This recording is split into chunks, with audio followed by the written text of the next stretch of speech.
Ai, olha, alguém abriu a câmera. Tudo bem? Então, gente, hoje a aula... Deixa eu abrir a minha, né? Que eu até esqueci da minha também. A aula ela é um pouquinho mais longa, tá? A gente vai falar sobre as doenças do sistema nervoso. Provavelmente algumas coisas vocês já viram em outras matérias, mas a gente vai dar uma relembrada aí, tá bom? Então, vamos lá.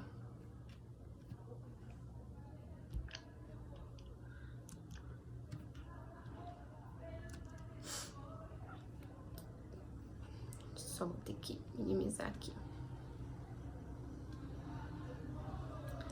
Então, vamos lá. O sistema nervoso, ele é responsável pela maioria das funções de controle de um organismo, né? E é ele que vai coordenar e regular as atividades corporais. E ele também é dividido entre sistema nervoso central e sistema nervoso periférico. Aí, a célula, né, a principal célula do sistema nervoso é o neurônio, acho que vocês já até estudaram isso em alguma outra matéria. E o neurônio, ele é a unidade funcional do sistema nervoso e ele vai se comunicar através de sinapses.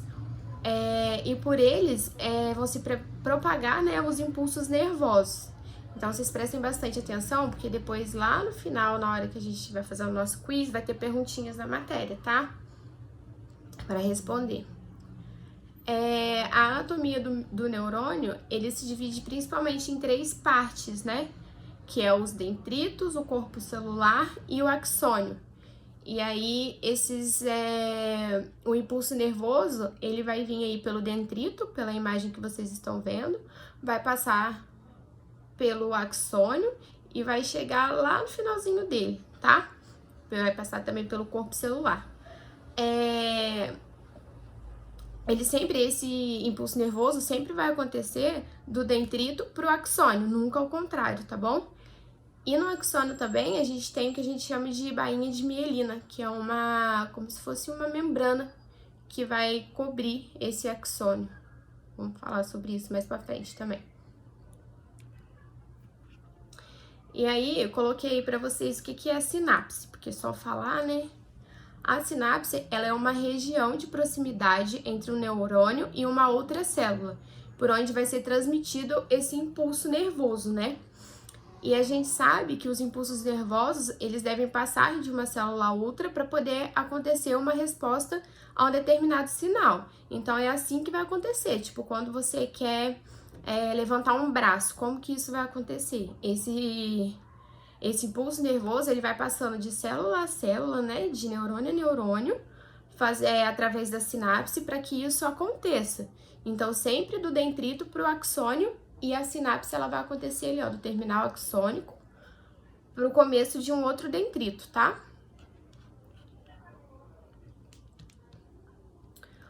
Aí, a gente vai falar também sobre os componentes de um neurônio. E por que a gente tem que saber isso?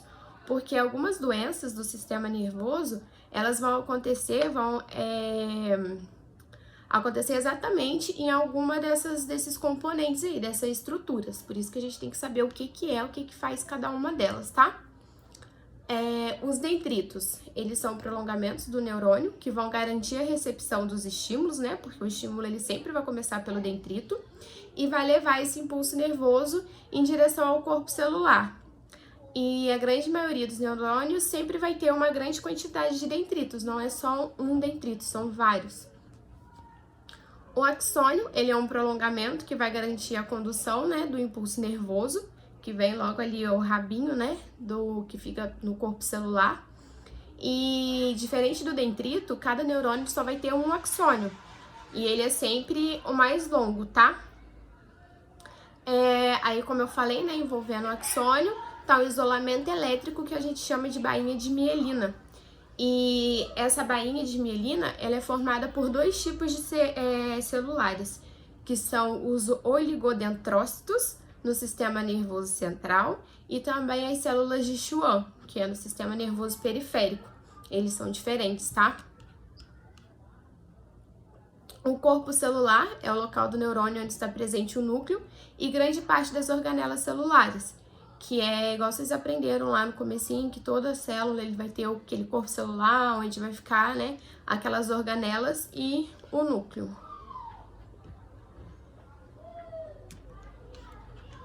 Até aí tudo bem? Sim.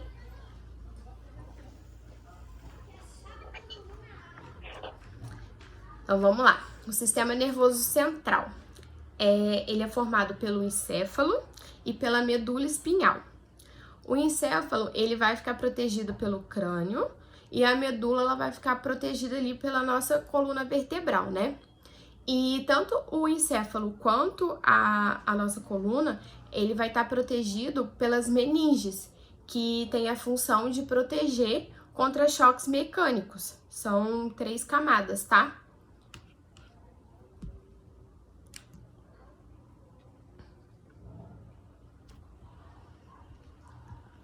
Então vamos lá. Aí um monte de gente às vezes vai falar assim, ai, mas encéfalo, aí tem ali cérebro, mas não é a mesma coisa? Não, gente, não é a mesma coisa, tá?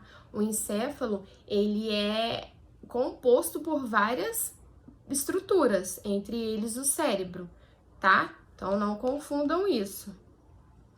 Então vamos lá. A primeira estrutura, né, o cérebro, que é a maior e a mais desenvolvida porção do encéfalo e que está relacionado com atividades importantes do corpo, que é como a interpretação dos sentidos, a memória, o raciocínio, o controle dos músculos esqueléticos, o pensamento e a fala. Então é basicamente quem manda ali, né? Aí a gente tem uma outra estrutura chamada tálamo, que é responsável pela recepção das mensagens sensoriais e vai atuar, né, na transmissão dessas mensagens até o córtex cerebral. E também ela está envolvida com a regulação do estado de atenção e da consciência. Então, assim, cada partezinha do encéfalo vai ser responsável por alguma ação do nosso organismo, tá? O hipotálamo, essa estrutura, ela vai regular o metabolismo a partir da sua ação sobre os centros de comando de diversas funções do organismo. E além disso, essa região do cérebro também vai controlar o sistema endócrino por conta da glândula hipófise, né? E também indiretamente sobre outras glândulas. Então, sempre ligar aí o hipotálamo com uma glândula, né? A hipófise. O cerebelo. As funções do cerebelo estão relacionadas com a integração sensorial e motora. Vai participar dos movimentos da cabeça, dos olhos e dos membros e vai coordenar todo o movimento do nosso corpo. Então, todo movimento, ele vai ser ali, essas mensagens, né? Quando a gente quer fazer isso, essas mensagens vão ser lá passadas de neurônio a neurônio até chegar lá no cerebelo pra gente conseguir fazer isso. Só que é assim, muito rápido. Aí eu coloquei para vocês aí o desenho, né, do encéfalo com as estruturas. E vocês podem observar que tá tudo bem bonitinho aí, explicadinho. E o córtex cerebral é essa partezinha, porque assim fica difícil de mostrar para vocês, mas que fica em volta assim do cérebro, tá? É como se fosse uma linhazinha que tá em volta do cérebro. Que aí não tem escrito. O bulbo ou a medula oblonga, ela tem função relacionada com a nossa respiração, com os reflexos cardiovasculares, né, com o nosso batimento cardíaco, e também com a transmissão de informações sensoriais e motoras. Também, tá? A ponte, ela é responsável por transmitir as informações que vão vir lá da nossa medula e do bulbo, que é essa estrutura que eu acabei de falar, até o córtex cerebral. O mesencéfalo, ele vai receber as informações referentes aos músculos e participa no controle das contrações musculares e postura corporal. Então, assim, a gente pode observar que a maioria das estruturas, elas estão relacionadas com o movimento, tá? Porque tudo que a gente pensa que a gente quer fazer, qualquer movimento, é nessa parte do encéfalo, tá? Sobre o encéfalo, tem alguma dúvida, alguma coisa?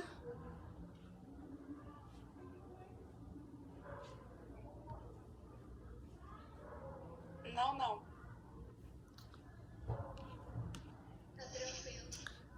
Tá, então vamos lá. é a medula espinhal.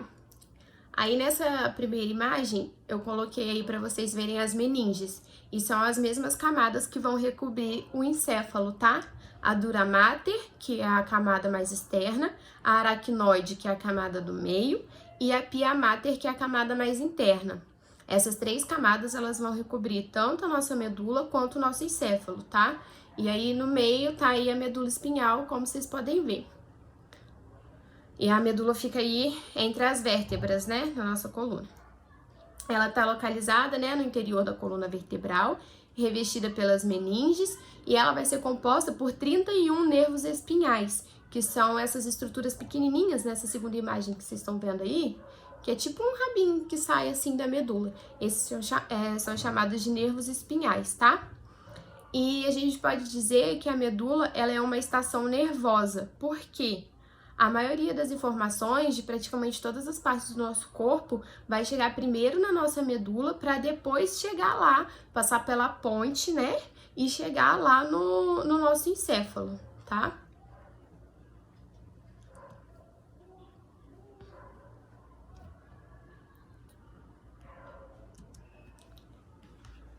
Agora a gente vai falar sobre o sistema nervoso periférico. Aí nesse desenho tem tanto o sistema nervoso central, né, que é o encéfalo e a medula espinhal, e o sistema nervoso periférico, que são formados por gânglios e nervos, tá?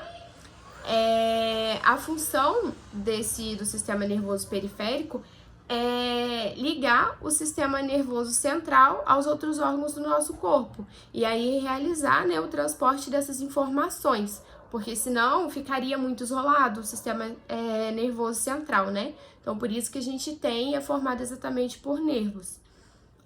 Esses nervos, eles vão corresponder a feixes de fibras nervosas que são envolvidas em tecido conjuntivo, tá? E aí, como eu já falei, vai fazer a união do sistema nervoso central com outros órgãos periféricos e também vai fazer a transmissão dos impulsos nervosos. Os gânglios, eles são aglomerados de neurônios que vão estar fora do sistema nervoso central e vão estar espalhados pelo corpo. E eles vão formar como se fossem umas esferas mesmo, pequenininhas, principalmente ali, ó, perto da nossa medula, tá?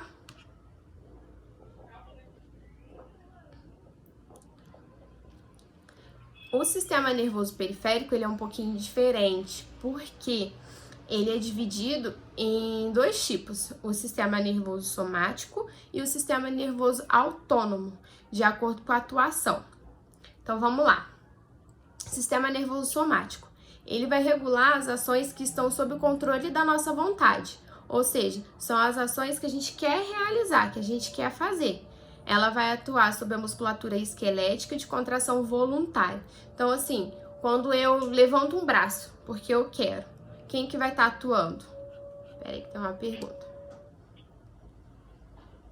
Eu tô escutando também, mas eu não sei de quem que é, gente. Tem algum áudio com ar.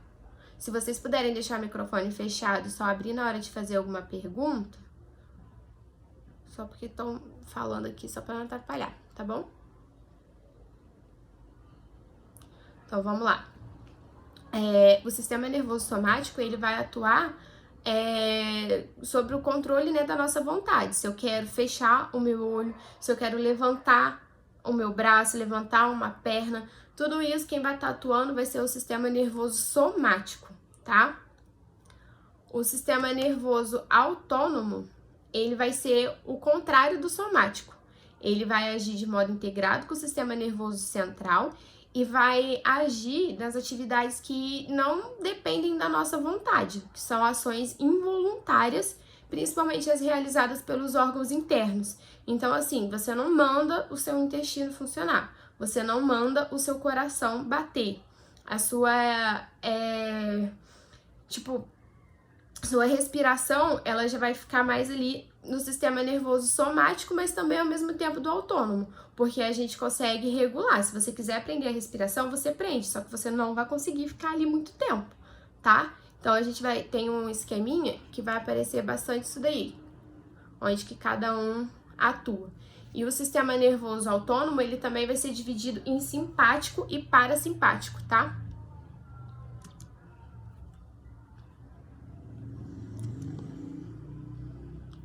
Então, vamos lá. O sistema nervoso autônomo tem como função regular as atividades que são orgânicas, ou seja, que a gente não depende da nossa ação. E ela vai garantir a homeostase do organismo. Vocês lembram o que é homeostase? A gente falou sobre isso na aula passada.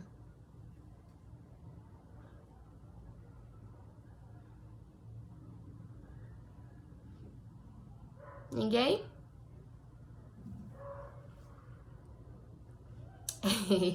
Tá vendo? Não prestaram atenção na aula passada. Gente, homeostase significa equilíbrio, tá? Então, vai manter o equilíbrio do nosso organismo. E aí ele vai ser dividido em sistema nervoso simpático, que vai estimular o funcionamento dos órgãos. Tá? E a gente tem o que a gente chama de neurotransmissor. O que é isso? É o que vai, como se fosse comandar essa ação, né? É um neurotransmissor que vai estimular o funcionamento dos órgãos. E qual que é o neurotransmissor do sistema nervoso simpático? Vai ser a acetilcolina e a adrenalina, tá? Que vai agir lá no sistema nervoso simpático.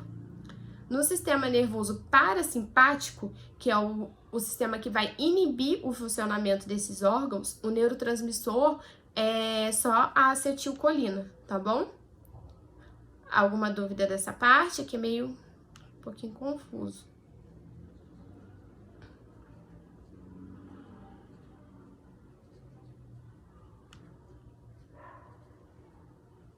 Ainda não é ótimo, né? Então, vamos lá.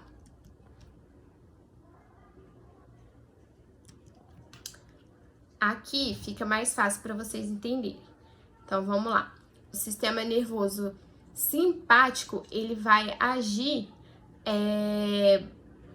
na ação, né? Vai estimular a ação desses órgãos. E os parasimpático é o que vai inibir a ação. Então, no sistema nervoso simpático, a gente tem a ação dos neurotransmissores acetilcolina e adrenalina. E no parasimpático, somente a acetilcolina, tá? Então, vamos lá.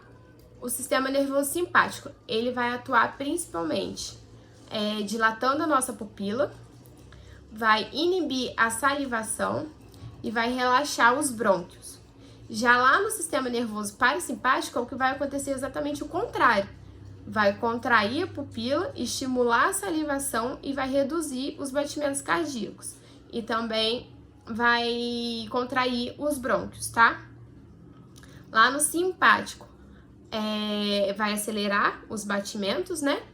Vai inibir a atividade do estômago e do pâncreas, estimular a liberação de glicose pelo fígado, estimular a produção de adrenalina e noradrenalina, vai relaxar a bexiga e promover a ejaculação. E no sistema nervoso parasimpático vai acontecer tudo o contrário, tá? Vocês conseguiram entender por aí?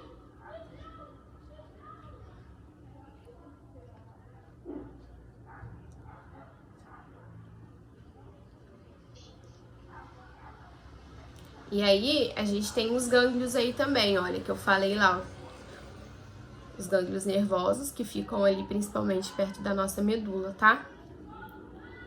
Então, vamos lá. Agora, a gente vai começar a falar já sobre as doenças, né, do sistema nervoso. Começando pela epilepsia. Vocês sabem o que é a epilepsia? Por que ela acontece?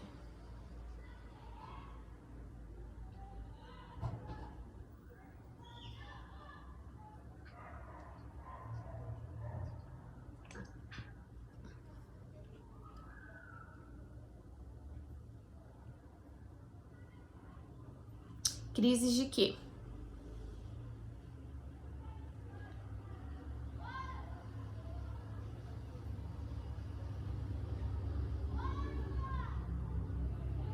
Não deixa de ser. Então, vamos lá. A epilepsia, ela é uma patologia, né? Que ela vai se manifestar através de crises de perda da consciência e acompanhadas de convulsões, principalmente, tá bom? E elas vão surgir em intervalos irregulares de tempo, Então, assim, não tem ali um certo intervalo de tempo para isso acontecer. E o principal sintoma sempre vai ser as convulsões, tá bom? As causas é herança genética, o uso... Deixa eu olhar aqui. A epilepsia não é que ela dá uma tremedeira. O que acontece? Vocês já viram crises convulsivas, como que a pessoa fica? Que ela se debate inteira, ela fica tremendo, a excesso de salivação, tudo isso é por conta disso. Então, é por conta disso, tá? Não é que a pessoa vai ficar tremendo, mas na convulsão acontece isso. Sim, exatamente. Depois não se lembra de nada, porque é exatamente crise de perda da consciência. Ela tem essas crises, tem as convulsões e depois ela não vai se lembrar de nada, tá? Outros sintomas, como a convulsão, a perda da consciência, incontinência urinária também pode acontecer, desconforto estomacal, contrações musculares e lapsos de atenção. Então, também são pessoas assim que não têm uma atenção, não é uma pessoa muito focada, né? E aí eu coloquei uma observação ali embaixo, porque vai falar, mas toda pessoa que tem crise convulsiva é portador de epilepsia? Não. A convulsão, ela é um sintoma da epilepsia, porém...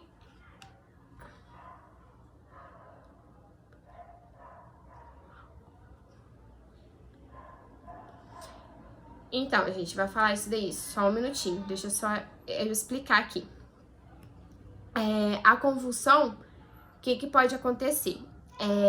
Pra gente, né, depois a gente vai aprender como que é diagnosticada a epilepsia, pra gente diferenciar. Por isso exatamente que eu coloquei, que nem toda crise convulsiva, ela vai significar que o paciente é portador de epilepsia. Por quê?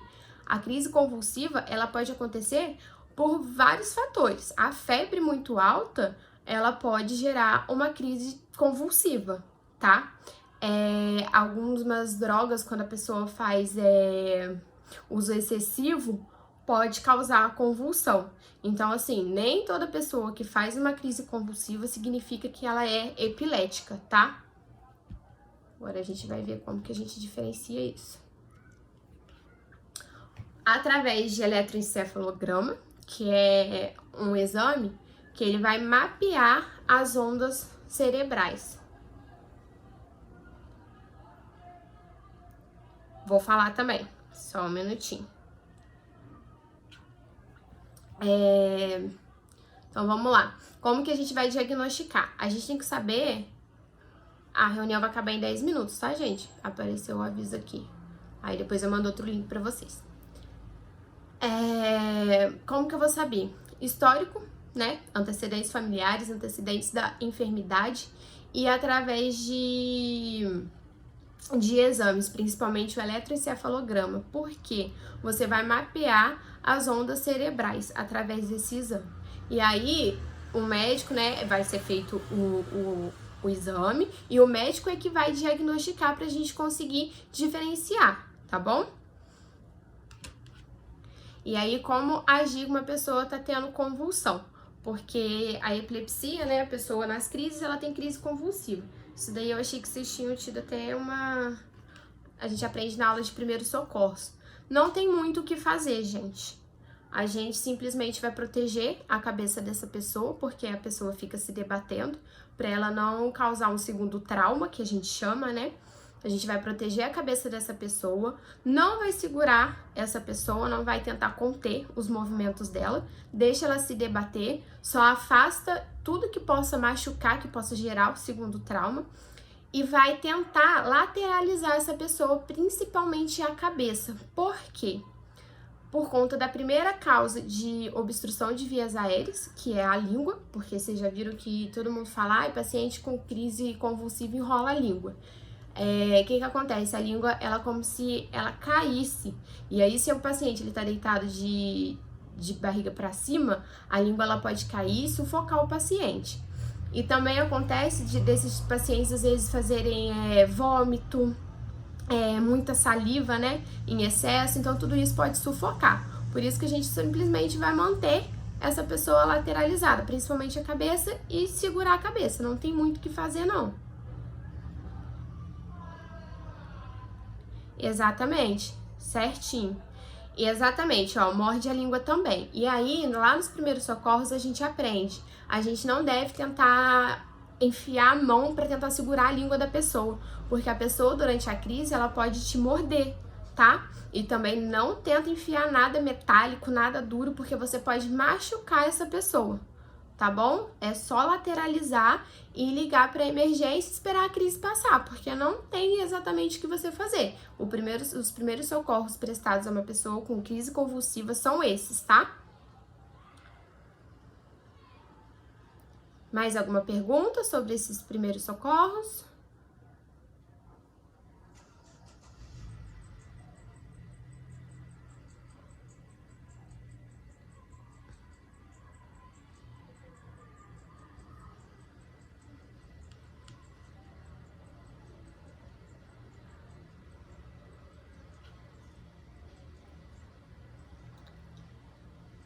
Então, nesse caso, se as vias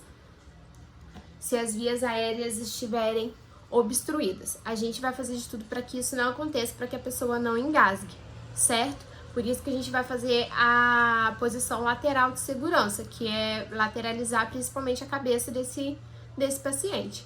Caso ele haja a obstrução das vias aéreas, a gente vai agir conforme o protocolo de desobstrução, manobra de Heimlich, que é o que acontece.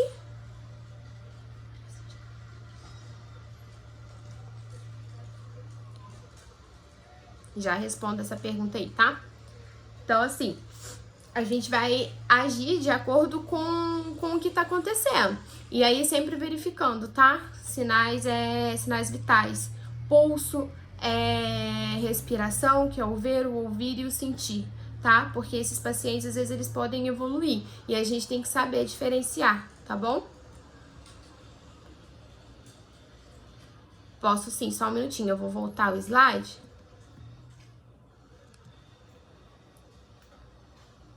Prontinho. A pergunta se toda pessoa que tem crise convulsiva tem que usar o Gadernal. Gente, não é toda pessoa. Vai ser de acordo com cada paciente, tá? Isso daí quem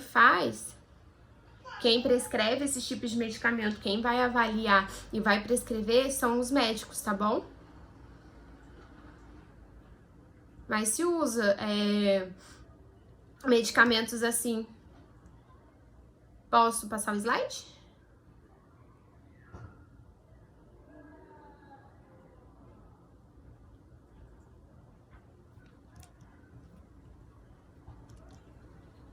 Então vamos lá.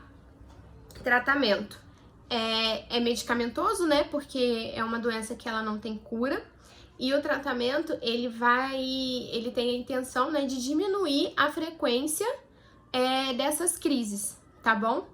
E aí, os cuidados de enfermagem. É basicamente porque, tipo assim, a gente aqui tá falando, mas é em ambiente hospitalar. Mas não como primeiros socorros, caso você se depare com alguém tendo alguma crise convulsiva, né? Então, lá, colocar grades no leito do paciente. Isso já é protocolo da instituição por conta de risco de queda. Isso daí já é protocolo, o paciente sempre tem que estar com grade elevada, tá? Mesmo em ambiente hospitalar, o paciente começou a fazer crise convulsiva, vai proteger a cabeça desse paciente, tá bom? Pode colocar até uma almofada ou um travesseiro embaixo e vai tentar manter essa cabeça lateralizada. Vai evitar impedir os movimentos, vai afrouxar as suas vestes e você tem que também anotar o tempo do quadro ocorrido. Então, tipo assim, saber quanto tempo tá durando cada crise dessa, tá bom? Aqui, estar ao lado do paciente quando cessar a crise, por quê? Porque ele perde, gente, ele esquece tudo que aconteceu, ele não vai lembrar. Então, é um paciente que ele vai voltar da crise convulsiva completamente perdido, confuso, tá tá bom? Então sempre tem que estar alguém do lado para conseguir dar uma atenção para esse paciente e vai ministrar os medicamentos prescritos, tá? Conforme a prescrição médica. E vamos lá, as recidivas. Mesmo os pacientes que eles estão controlados com o tratamento medicamentoso, pode ocorrer recidivas. O que é isso? Podem ocorrer crises... como que eu falo? Só acontece, assim, se ele fizer algo. Porque, assim, ele tá controlando a doença, não é pra ele ter crise. Mas se ele fizer uma dessas coisas, ele pode, sim, mesmo com o uso da medicação, fazer crises, tá? No caso, a ingestão de álcool, o aumento exagerado de peso. Por quê?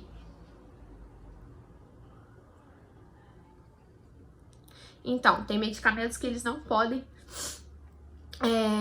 serem utilizados junto com o álcool e depende também da quantidade de álcool que vai ser ingerida, mas nesses casos realmente não é legal, não é para tomar. Só que se a pessoa ingere e ainda ingere em grande quantidade, ela pode sim fazer uma crise convulsiva, tá? O aumento exagerado de peso, por quê? A gente sempre vai dosar o medicamento na hora que o médico prescreve, por altura, por peso da pessoa, certo? Porque vai variar de acordo com a doença e de acordo com o tamanho dessa pessoa, altura e peso. Se a pessoa tem um aumento muito exagerado de peso, esse medicamento ele pode deixar de fazer o efeito desejado. Então, a gente tem que ajustar a dose também, tá? Atenção emocional e enfermidades com hipertermias, porque igual eu falei, febre muito alta, né? Pode fazer convulsão também. Então, não quer dizer que só porque ele tá fazendo o tratamento dele que ele não vai ter nenhuma outra crise, tá bom? Mesmo que sejam crises isoladas, por conta disso, podem acontecer sim. Mais alguma pergunta?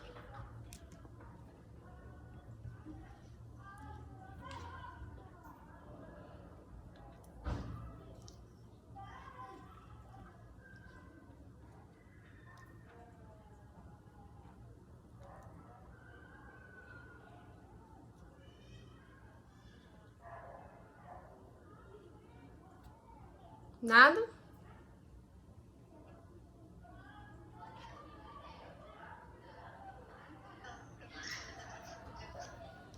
Eu não consegui ouvir.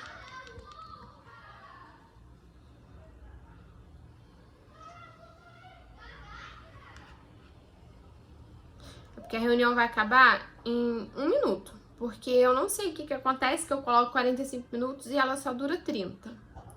Não sei por quê. E aí, a gente faz um intervalinho, tá? São quantos minutos vocês fazem de intervalo?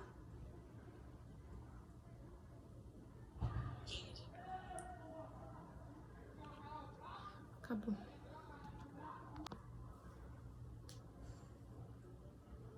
Ainda não.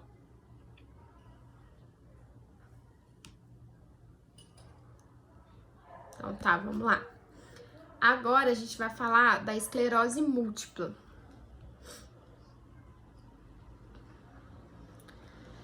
É uma doença, né, neurológica desmielinizante crônica. O que isso quer dizer? São alguns mecanismos inflamatórios e degenerativos que vão comprometer a bainha de mielina, que é aquele isolante que a gente viu lá no começo, na hora que a gente estava falando das estruturas do neurônio, que é o que reveste ali o axônio, tá? A bainha de mielina. Então, a esclerose, ela vai agir como se ela fosse destruindo essa bainha de mielina, tá bom?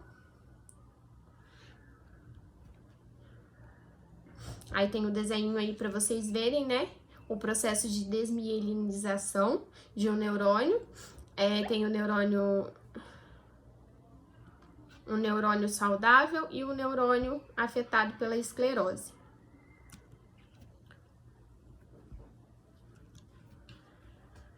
E aí, vamos lá. Ela não tem uma causa totalmente, assim, esclarecida. Ninguém nunca soube dizer o porquê que ela realmente acontece. Mas alguns estudos, né, através de alguns estudos, a gente acredita que a origem dessa doença ela seja determinada por algum vírus, por ela ser, né, uma inflamação. E vai desencadear uma anomalia genética, imunológica, né? Onde o organismo ele vai produzir anticorpos contra a mielina. Então é como se fosse ali uma doença autoimune, porque o vírus vai vir, vai desencadear uma inflamação, que vai desencadear, né, uma anomalia imunológica. Então é como se o próprio corpo, por conta desse vírus, fosse produzir anticorpos contra a mielina. Tá? E isso que vai causar lá a inflamação e as lesões na bainha de mielina, tá? Isso são o que a gente mais acredita, porque realmente não tem uma causa esclarecida, tá? E aí, sintomas: formigamentos e dormências no corpo, visão dupla ou embaçada, falta de equilíbrio, contrações musculares, fadiga, cansaço, perda de força, problemas cognitivos e dificuldade de falar. E sim, gente, é uma doença, por isso que ela se chama esclerose múltipla.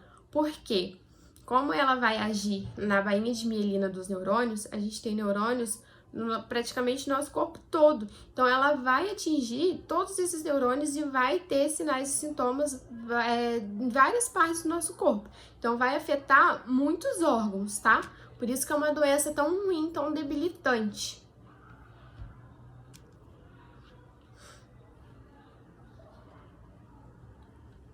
Então, eu não afirmei que ela é uma doença autoimune, eu falei que é como se ela fosse uma doença autoimune para vocês entenderem, porque a causa dela não é totalmente esclarecida.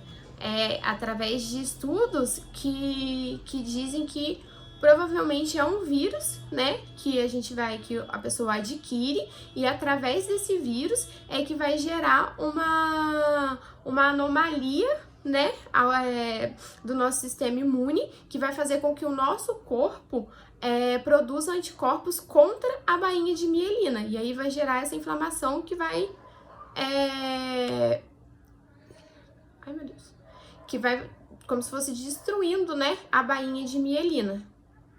Entenderam?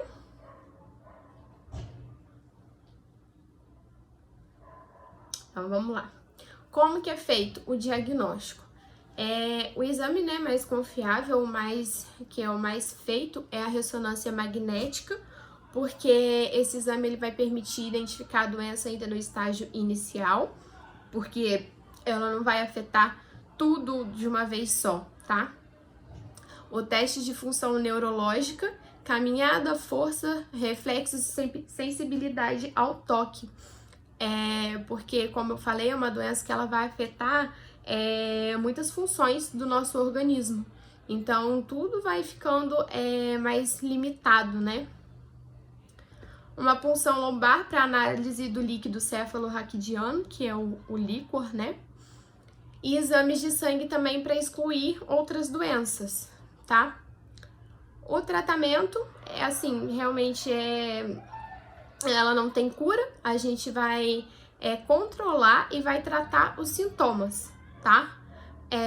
Porque, assim, é uma doença que deixa o paciente muito debilitado, então a gente vai tratar esses sinais e sintomas para o paciente ter uma vida, uma qualidade de vida melhor, porque é uma doença que ela não tem cura. E como ela é uma doença inflamatória que vai destruir a bainha de mielina, são manifestações que vão e voltam. E o tratamento ele tem dois objetivos: reduzir o número de surtos e o acúmulo da incapacidade. Então, diminuir, tentar minimizar como é que eu vou falar?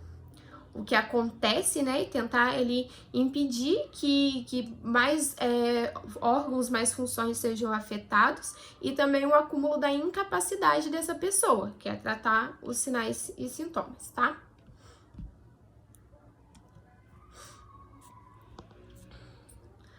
Os cuidados de enfermagem é uma coisa que também realmente não tem muito o que se fazer, principalmente em setor hospitalar, tá? Dar apoio emocional, porque é um paciente que ele é muito debilitado, então o emocional dele acaba que também fica abalado. E quando eu digo dar apoio emocional, não é vocês fazerem o papel do psicólogo, não. Apesar que a gente sempre tem ali um pezinho na psicologia, né? Porque eles confiam muito na gente. Mas é dar apoio emocional, ouvir quando ele estiver falando, tá? Mudar de decúbito a cada 2 horas. Isso é para pacientes que já estão, assim, super debilitados, porque eles não vão conseguir se movimentar totalmente. E aí a gente vai fazer a mudança de decúbito para poder evitar lesão por pressão. Auxiliar no autocuidado, banho, as eliminações fisiológicas, escovar o dente, tudo isso, fazer auxílio, tá? Manter a integridade da pele, que é uma pessoa que ela vai perdendo a sensibilidade, vai perdendo, não vai se locomover mais como as outras, então também não vai conseguir se mexer muito na cama. Então, manter a integridade, manter essa pele hidratada, tá? Para evitar lesões. E administrar medicamentos conforme a prescrição médica. Alguma pergunta sobre esclerose?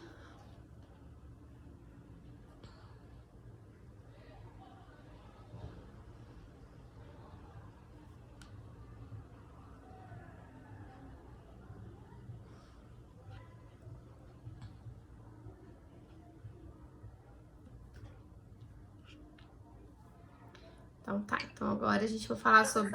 Oi, meu amor. Você podia explicar um pouco melhor sobre a mielina? A bainha de mielina? Isso. Então, vamos lá. Você lembra do desenho lá do nosso neurônio? Sim. Então, no axônio, que é o rabinho do neurônio, ele tem uma membrana que vai recobrir ele, que se chama bainha de mielina, que é formada por outros tipos de celulares, igual a gente viu lá no comecinho. É como se ela fosse uma capa, porque ali pelo axônio, não é onde vai passar o impulso nervoso, que vai vir lá do dendrito, vai passar pelo corpo celular e vai passar pelo axônio? Sim. Então, é como se fosse um isolante, essa bainha de mielina, é uma membrana mesmo que vai recobrir. E aí, essa doença, a esclerose, ela vai como se fosse destruindo essa bainha de mielina. E quando ela destrói essa bainha, os impulsos, eles não vão passar da mesma forma que passavam antes. Porque a bainha de mielina ajuda esse impulso a passar ali. Se tá destruindo a bainha de mielina, não vai ter o mesmo impulso, o mesmo jeito que era antes. Por isso que a pessoa vai perdendo tanta capacidade de várias funções do organismo, tá? Ah, entendi. Não seria uma protetora de nervos, é do neurônio, tá? Ela vai ajudar na passagem do... a gente chama de como se fosse um isolante ali, porque é o que ela vai cobrir o axônio, que é onde vai passar esse... Ai, meu Deus, até perdi agora. Vai passar esse estímulo ali, tá bom? E aí, quando você começa a ter essa doença, que ela começa a desfazer a bainha de mielina, quanto mais você não cuida, vamos dizer assim, porque ela não tem cura. A gente vai tentando regredir ela aos pouquinhos, né? Então, assim, se é um paciente que ele não cuida, essa doença vai se agravando, porque quanto mais a gente deixa, mais vai destruindo a camada, né, a bainha de mielina, e menos impulso nervoso vai passar de um neurônio para o outro.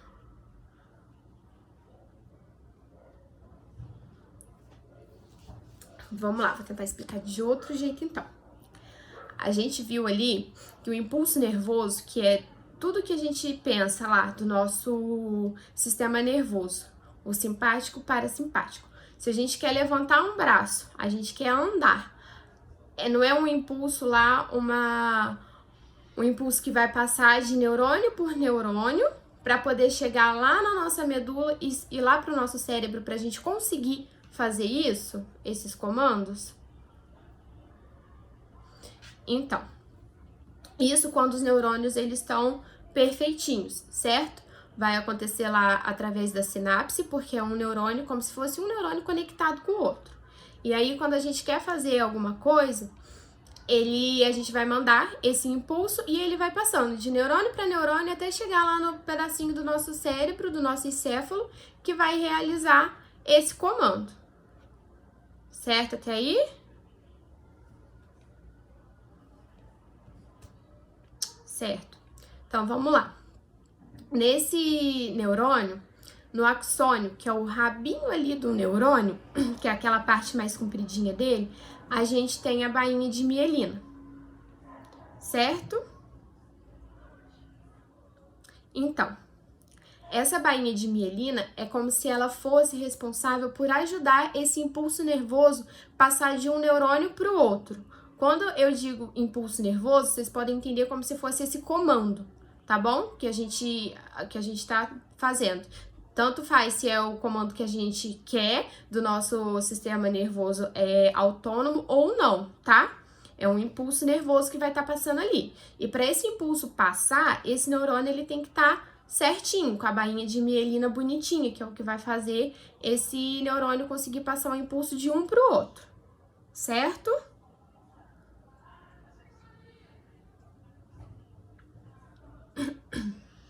Então, é como se fosse isso, tá? Vamos dizer, é como se fosse isso. Ela é responsável por passar mesmo esse impulso nervoso de um para o outro.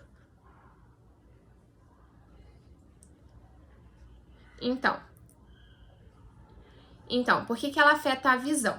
Vamos lá. Tudo que é responsável por movimentos, por funções do nosso corpo, está ligado ao nosso sistema nervoso central e periférico.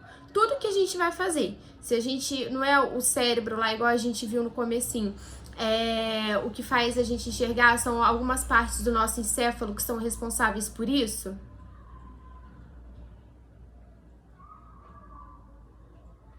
Tem a parte do cérebro que vai comandar a nossa respiração, a parte do cérebro que vai comandar os nossos batimentos cardíacos, os nossos movimentos, tanto voluntários quanto involuntários. Para que isso aconteça, a gente tá o tempo inteiro, eu aqui para estar falando com vocês, eu tô o tempo inteiro mandando, meu corpo tá mandando impulso nervoso através dos neurônios, porque até para eu falar, esse impulso tem que chegar lá no meu cérebro. E como que ele vai chegar? Através dos neurônios, que é a parte principal do nosso sistema nervoso. Aí no neurônio tem lá a bainha de mielina bonitinha, inteira. E aí tem a esclerose múltipla. O que a esclerose múltipla vai fazer? Ela vai destruir essa bainha de mielina. E se a gente destrói a bainha de mielina, o impulso nervoso ele não vai passar de um neurônio para o outro. E se ele não passa de um neurônio para o outro, esse impulso nervoso ele não vai chegar onde ele tem que chegar para eu efetuar essas minhas funções e esses movimentos. Por isso que a gente chama de esclerose múltipla, porque ela pode afetar várias partes do nosso corpo, várias funções, vários órgãos. Agora vocês conseguiram entender? Conseguiram mesmo, gente? Porque se vocês não conseguiram, eu tento explicar de outra forma. Isso, exatamente. Ela vai afetar a bainha de mielina. Porque se não tem a bainha de mielina, vamos imaginar lá um fio, uma corrente elétrica.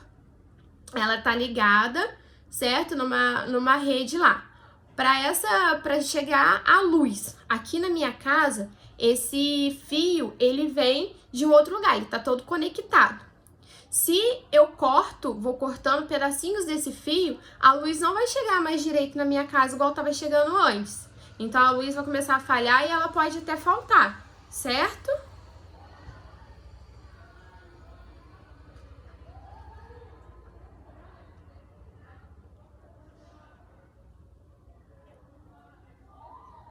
Então, como que ela afeta exatamente?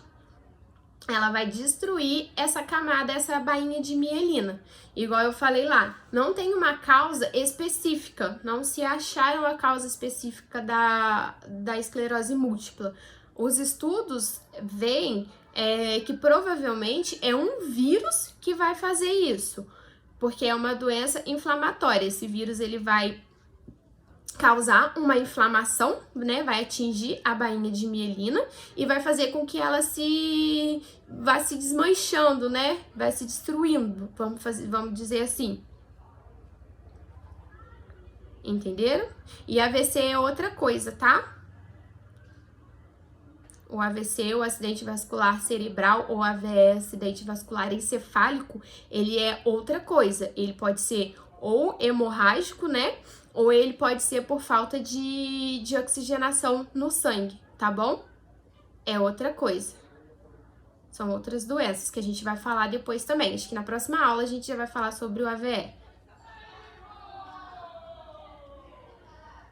Se vocês não estiverem entendendo agora sim, por ser aula online, vocês não precisam ter vergonha, tá? Qualquer coisa nessa quinta-feira, agora nessa quinta, a gente tem aula presencial. Se vocês quiserem, a gente repassa de novo, tá? Essa parte que vocês ficaram com dúvida. Tudo certinho? Posso seguir?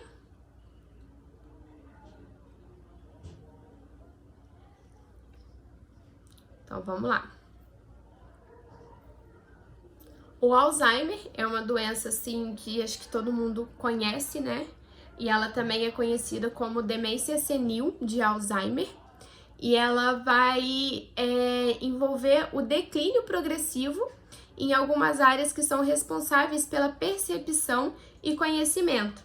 Então, a pessoa, ela vai atingir diretamente a sua memória, tá? A memória daquela pessoa, capacidade de julgamento, afeto, deterioração intelectual, desorganização da personalidade e aumento da incapacidade de exercer as atividades diárias. Então, assim, o Alzheimer, porque ele tem algumas fases, né? Ele tem 3 fases, a gente vai ver isso depois. Então, a pessoa, ela começa a não lembrar mais, às vezes ela lembra de coisas muito antigas, mas não lembra das coisas mais novas do que aconteceu com ela ontem. É uma pessoa que não reconhece mais algumas pessoas, e aí é uma pessoa que fica agressiva porque não sabe lidar com o que está acontecendo. É uma pessoa que não vai se cuidar, não vai ter um autocuidado, porque realmente ela não sabe fazer isso. Ela não consegue mais, ela vai esquecendo tudo, tá? O Alzheimer é como se ele fosse diminuindo mesmo, vai definhando o cérebro da pessoa, tá? Vocês vão ver no outro desenho. E a causa do Alzheimer, ela também é desconhecida, não tem como eu falar pra vocês, é uma bactéria que causa o Alzheimer, é um vírus, não. É uma coisa que é desconhecida, tá?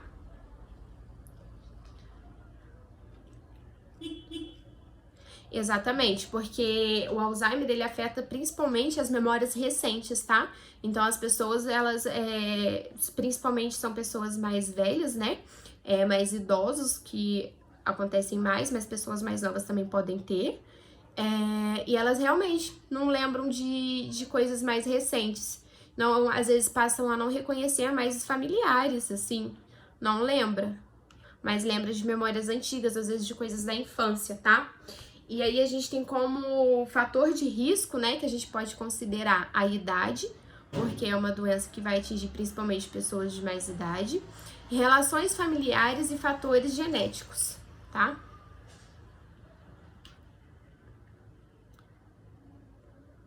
A gente chama como demência, tá? Por isso que ela é também conhecido como demência senil de Alzheimer. Por que demência senil? É porque normalmente em pacientes mais velhos que a gente chama de demência porque é um paciente que não vai lembrar das coisas e ele desaprende muitas coisas exatamente por não lembrar. Por isso que a gente fala demência, tá?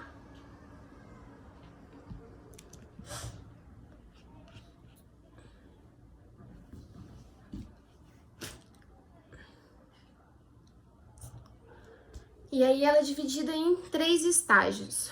O primeiro estágio, ela é uma doença progressiva, tá, gente? É uma doença que demora pra ir acontecendo, vamos dizer assim. A pessoa, às vezes, ela começa, né, igual ele dura entre 1 a 3 anos com distúrbio de memória, que é o primeiro sinal observado. Ela vai ter dificuldade para aprender coisas novas, né? Ela não vai conseguir aprender, vai ter uma certa dificuldade e também um comprometimento das lembranças passadas, assim, bem pouco. E aí, por conta disso, por ter essa dificuldade de lembrar, ela vai começar a apresentar tristeza, desilusão, é uma pessoa que vai se apresentar muito irritada, indiferente. E assim, ela vai desempenhar as atividades diárias no trabalho e em casa, mas ela não vai se adaptar a mudanças, exatamente por ela ter dificuldade de aprender coisas novas, tá? O segundo estágio vai durar aí mais ou menos entre 2 a 10 anos, e a gente vai poder observar distúrbios de linguagem, como a afasia, e acentuado comprometimento da memória em relação a lembranças remotas e recentes. Aí ela já não vai mais conseguir falar da mesma forma como antes e também já não vai ter mais aquela lembrança das coisas recentes. Se você perguntar para a pessoa o que ela fez ontem, ela simplesmente não vai lembrar, tá? Desorientação espacial. Então, é uma pessoa que se você perguntar, que dia que é hoje? Ela vai ficar perdida, ela não vai saber te responder, tá? Indiferença em relação aos outros, inquietação motora com marcha em ritmo compassado. E aí, o que acontece?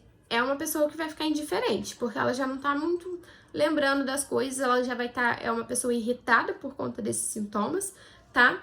E a marcha dela também vai alterar. E aí, nesse estágio também, a deglutição já vai se tornar prejudicada. Então, é uma pessoa que já não vai conseguir mais comer os alimentos da mesma forma que comia antes. É um paciente muito passivo a engasgo, tá? E aí, a gente já tem que prestar atenção na nutrição desse paciente. Porque, como eu disse, ela e o corpo vai desaprendendo as coisas, tá?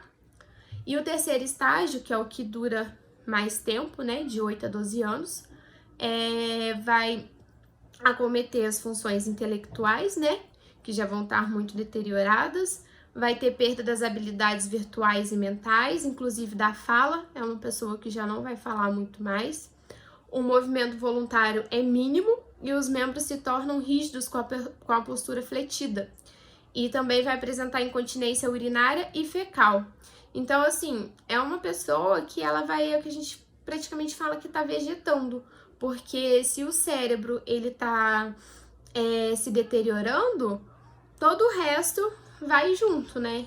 Porque é o cérebro, é o nosso ali que manda em tudo. Então, o corpo da pessoa com Alzheimer vai desaprendendo. Por isso que ele vai apresentar incontinência urinária e fecal, porque ele já não vai mais conseguir segurar, tá? Ele vai desaprender tudo isso. Por isso que é uma doença tão triste.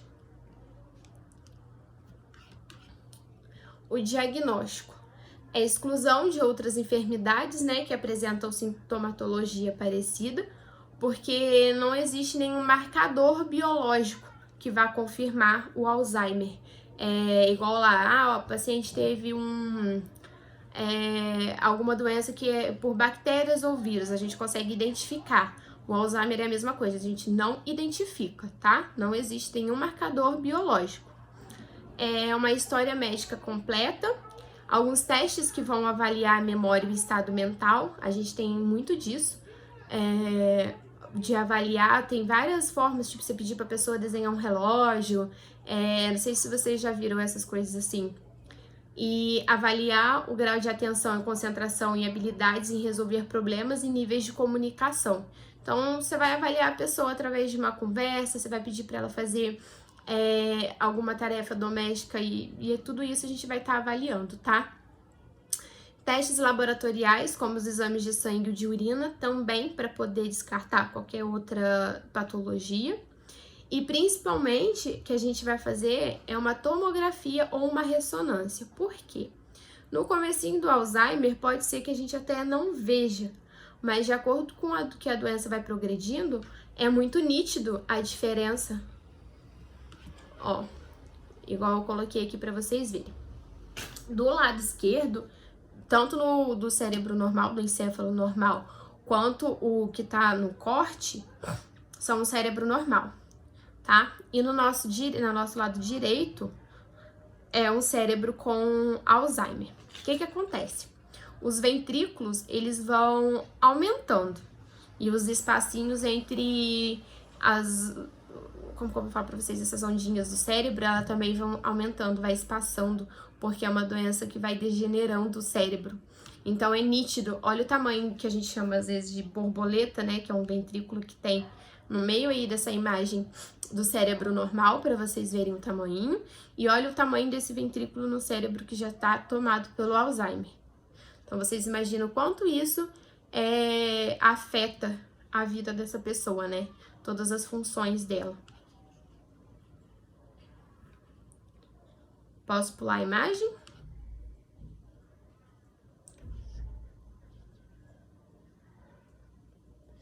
Sim, a gente consegue ver isso através de exames por conta de genética. A gente consegue saber se você provavelmente vai ter essa doença por conta da genética ou não.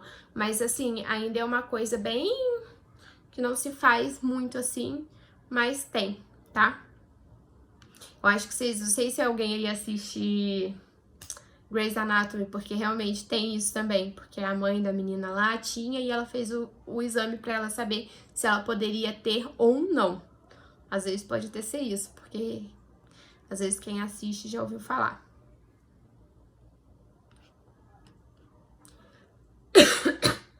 Eu posso mudar a imagem?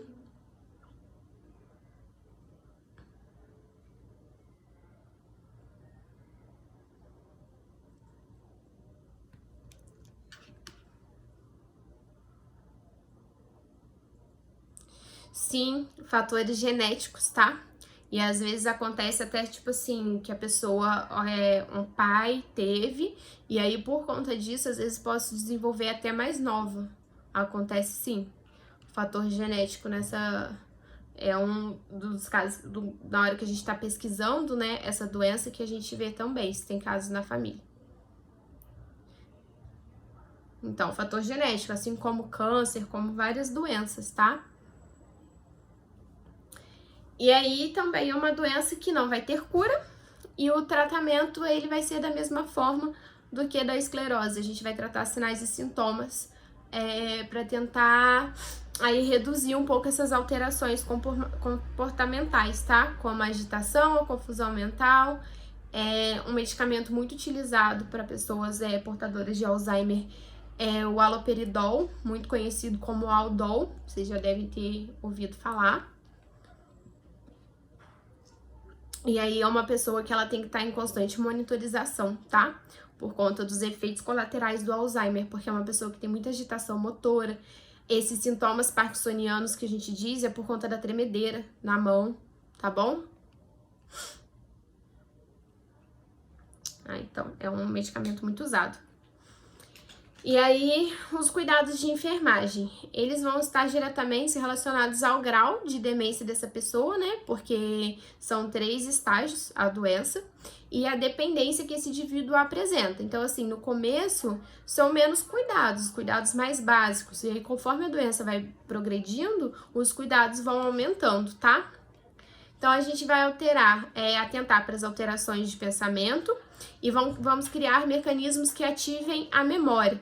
Então, é sempre estar tentando ali, a gente vai tentando conversar, vai tentando fazer essa pessoa lembrar, resgatar algumas memórias que aconteceram, fazer perguntas, pedir para ela desenhar, igual tem o negócio do relógio também, a gente pede para a pessoa desenhar um relógio, a gente pede para a pessoa tentar lembrar que dia que é hoje, se ela lembra das pessoas que moram com ela, tá? Manter uma conversa simples e agradável e proporcionar maneiras de orientá-la em relação ao tempo, igual eu falei, com calendário e relógio, porque é uma pessoa que ela vai ficar completamente perdida no dia a dia, tá?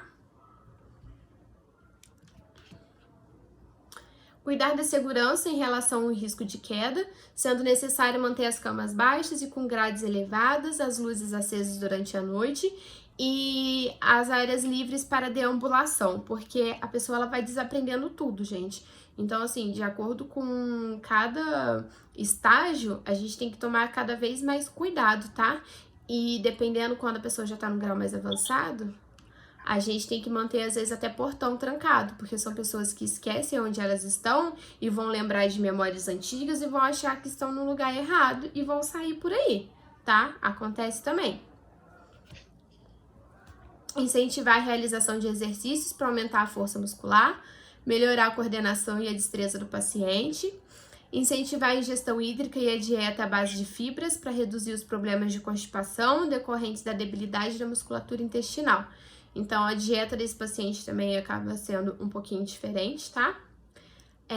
Estimular o autocuidado, porque isso para tentar reduzir um pouco a dependência, né, na realização das atividades diárias. Isso é um pouco mais no começo.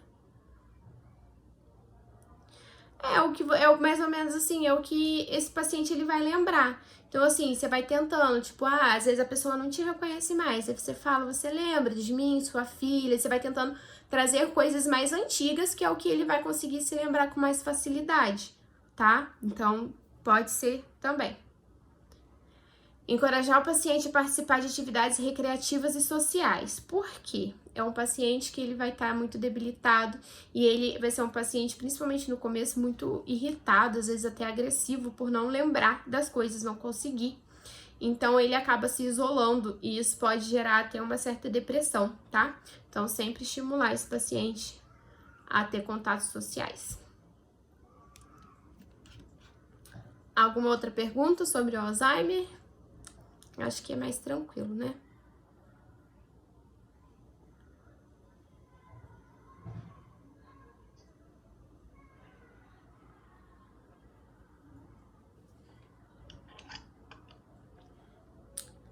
A aula vai acabar de novo daqui a 4 minutos, tá? Eu falei que hoje a aula era maior, né? Mas agora só falta falar sobre Parkinson e depois a gente já tem o nosso quiz, tá? E é bom que eu não mandei a aula pra vocês, vocês não vão nem conseguir colar, vocês vão ter que responder do que vocês prestarem atenção.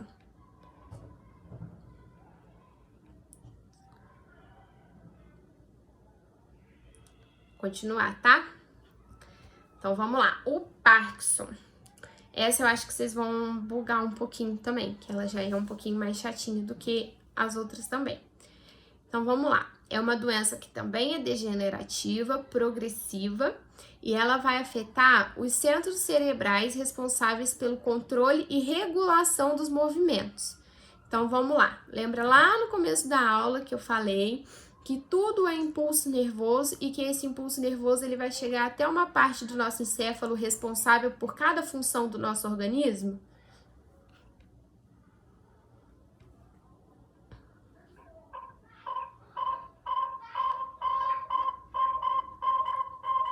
Gente, que barulho é esse?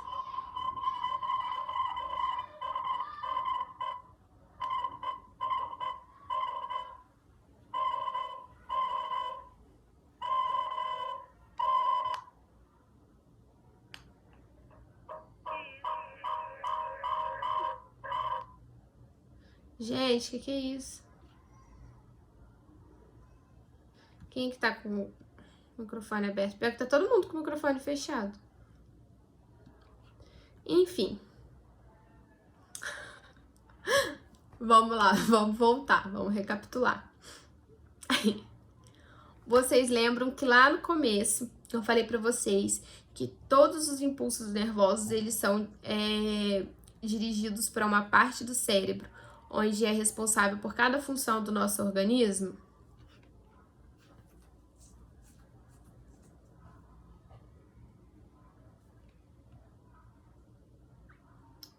Então, o Parkinson ele vai afetar exatamente o centro, né, cerebral, a parte cerebral que é responsável pelo controle e a regulação dos nossos movimentos. E aí, lembra que eu falei para vocês lá no comecinho que tinha os neurotransmissores? Aqui ele vai afetar um outro neurotransmissor que é chamado de dopamina, tá? O que vai acontecer? Vocês olham aí, lá no mesencéfalo, nesse desenho que eu coloquei, do encéfalo com corte, aí no meinho, certo? Mesencéfalo. E aí tem a substância negra, ela vai produzir, que é uma substância presente no mesencéfalo, vai produzir a dopamina lá no nosso cérebro, que é um neurotransmissor. No Parkinson, o que vai acontecer? Vai acontecer a degeneração, ou seja, vai diminuir a produção dessa dopamina. E diminuindo essa dopamina, vai exatamente, né, afetar os nossos movimentos. Conseguiram entender até aí?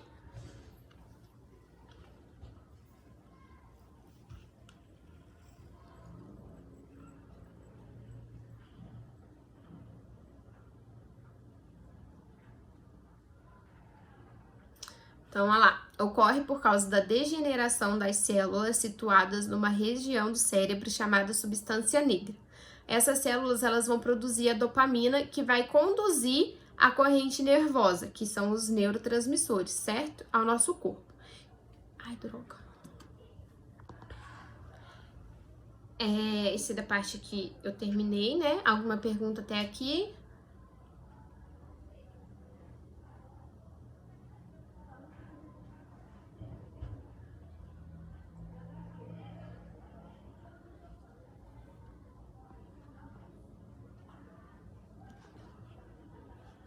Então, vamos lá. Então, vamos aqui entender o que acontece.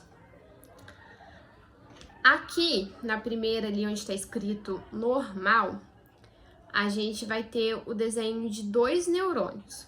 Lembra lá do começo que o impulso nervoso ele vai passar de um neurônio para o outro, certo? Aqui é o final de um neurônio se conectando com o outro, tá? Sempre quando vai acontecer a sinapse, que é o que a gente aprendeu lá no meio, que é aqui onde está escrito fenda sináptica, a gente vai ter a presença de neurotransmissores, que são os responsáveis, né, por esses impulsos nervosos. O neurotransmissor dessa parte aqui de onde a gente está estudando é a dopamina, que são essas bolinhas amarelinhas aqui que a gente tá vendo. Então, ai, droga. Então, no normal, vai ter toda essa quantidade de dopamina aqui, bastante dopamina, sendo passado de um neurônio para o outro, tá? De um neurônio transmissor para um neurônio receptor de dopamina, tá bom? E aí a gente vai ter lá os nossos movimentos certinhos, porque tá tudo em ordem. Na doença de Parkinson, o que vai acontecer? Não vai estar mais produzindo a quantidade correta de dopamina. Então, aí na hora que for acontecer lá a sinapse, que é na hora que um neurônio vai se conectar no outro para poder transmitir, né, essa dopamina, vai ser quase nada, pequena quantidade. Por isso que a gente vai perder um pouco dos nossos movimentos, né? O paciente vai ser aquele paciente que, o famoso paciente que tem a mão trêmula, né? Que vai ficar ali com a mão trêmula. É por conta disso, tá? E aí as principais manifestações clínicas. O tremor, exatamente porque vai afetar a área do cérebro que comanda o nosso movimento, né? Rigidez, bradicinesia, que é a lentidão dos movimentos, e instabilidade postural. Então, são pacientes que não têm um equilíbrio muito bom, não conseguem ficar em algumas posições, tá? São pacientes que vão ter os movimentos mais lentos e sempre tremendo, tá? Podem acontecer também, né? Sudorese, rubor facial, retenção gástrica e urinária, constipação e algumas alterações psiquiátricas, como depressão, demência, distúrbio do sono, alucinações, tá? E a disfonia também, como a fala mole, baixa, pastosa e menos audível. Então, acarreta tudo isso, tá? O diagnóstico clínico, né, pelo histórico desse paciente e por 2 das 4 manifestações clínicas básicas, tá? E também por imagem, que são as tomografias. O tratamento vai ser realizado por atividades físicas, né, que vai controlar esses sintomas da doença, porque é uma doença também que não tem cura, somente para promover uma qualidade de vida melhor para esse paciente. Então, vai fazer também uso de medicamentos para poder tratar esses sintomas, a fisioterapia e a psicoterapia, porque o paciente também, ele vai ficar com o emocional aí abalado também, além dos outros sintomas, tá? Cuidados de enfermagem. Orientar a realização dos exercícios, né, para aumentar a força muscular, melhorar a coordenação e a destreza e também diminuir a rigidez muscular. Incentivar a ingestão hídrica e dieta à base de fibras para reduzir os problemas de constipação, porque, querendo ou não, vai ali ter a debilidade da musculatura intestinal, né? Atentar para o risco de aspiração brônquica, porque é um paciente que vai ter um reflexo de tosse diminuído. Orientar a pessoa a se alimentar em posição ereta, sendo que a dieta de consistência semissólida e os líquidos mais espessos são os mais recomendados, tá? Fazer um controle de peso também, estimular o autocuidado por conta da dependência, tá? Manter espaços livres para deambulação por conta do risco de queda, né, de tropeçar. Colocar a grade na cama desse paciente e encorajar o paciente a participar de atividades recreativas e sociais também por conta da depressão. Foi? Ai, meu Deus, já tá lá nas... Vai, gente. Parkinson foi? Conseguiram entender certinho o que acontece?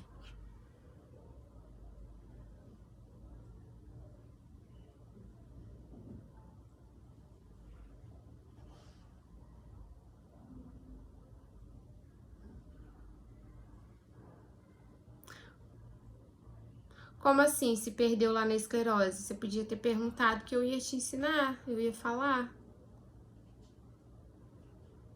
Pode sim.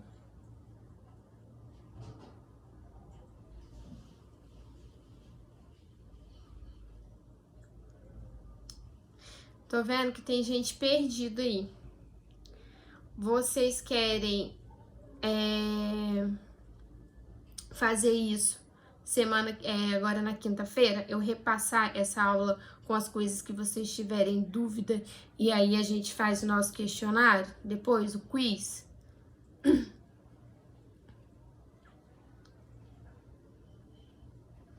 Porque muita gente ficou com dúvida lá na esclerose. Eu acho que pessoalmente eu vou conseguir explicar até melhor pra vocês. Pode ser? E aí a gente faz o quiz? Porque assim é meio difícil. Então, o que vocês querem? Vocês querem fazer o quiz agora, de qualquer forma, e ir tirando as dúvidas? Ou vocês querem que eu passe essa aula de novo agora quinta-feira?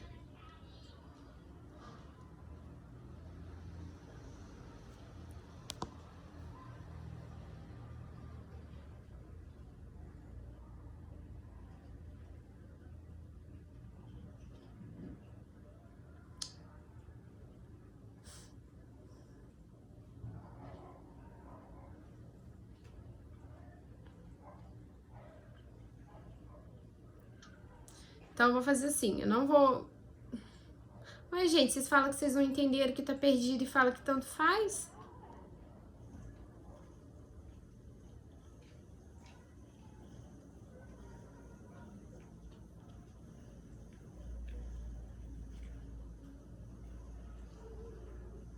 Gente, quando for assim, vocês falam pra me falar devagar.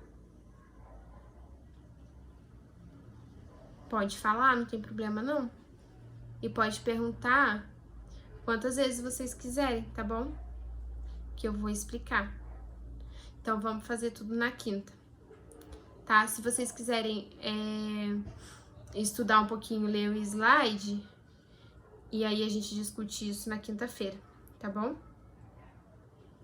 Aí eu passo o quiz no final.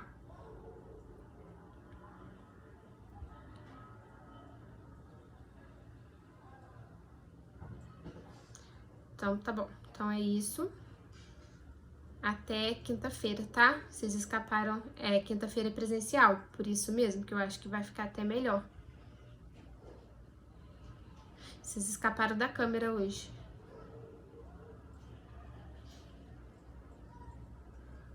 Então, eu vou focar mais, vai ser na... A outra arrumei à toa. Eu vou focar mais na esclerose mesmo, tá? Aí a gente só dá uma passadinha nos outros, se tiver alguma dúvida, e a gente faz o nosso quiz, tá bom? Eu não vou mandar o slide pra vocês que eu pensei agora, porque o quiz tá no slide, senão vocês vão já colocar as respostas e aí não vai ter graça. Vou deixar pra mandar só na quinta-feira, depois da aula. Combinado?